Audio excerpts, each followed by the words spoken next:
Gila sih DPR awal tahun ini. Produktif banget, tapi produktifnya kok agak aneh ya.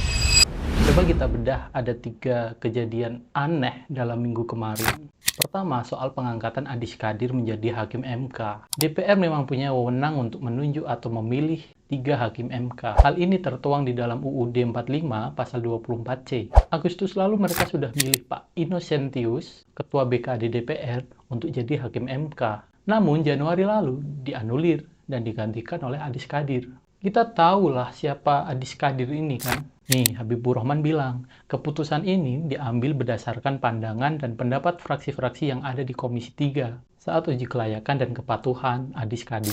Secara hukum boleh aja, kan wewenang mereka untuk nentuin itu. Tapi secara etika, masa iya membuat undang-undang menjadi Hakim MK yang menguji undang-undang? Konflik of interest-nya di mana? Ya sangat kelihatan. Pemain dan wasit jadi satu tim. Yang kedua, soal Gubernur BI.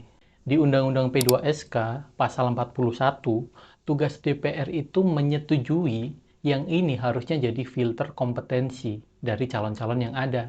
Ada 3 calon, salah satunya adalah Thomas Jiwandono. Kita tahu siapa beliau. Beliau adalah keponakan Pak Prabowo. Kata Pak Misbahun, Thomas Jiwandono dipilih karena diterima semua partai. Padahal ada 2 calon lainnya yang punya kompetensi, yang punya track record bagus di BI. Pasal persetujuan ini pada akhirnya hanya menjadi stempel DPR untuk melegitimasi bagi-bagi kekuasaan, bukan sebagai ujian meritokrasi. Yang ketiga nih, soal Ombudsman. Undang-Undang Nomor 37 Tahun 2008 ngasih mandat DPR buat memilih. Masalahnya, nggak ada kewajiban DPR untuk milih berdasarkan seleksi kompetensi yang dilakukan oleh pansel atau panitia seleksi. Jadi, mau kamu ranking 1 di tes kompetensi, bisa aja kalah sama ranking 17, 18 yang lobbynya kenceng ke fraksi-fraksi.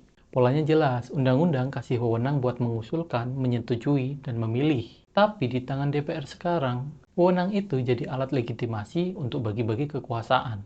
Legal sih, tapi apakah layak?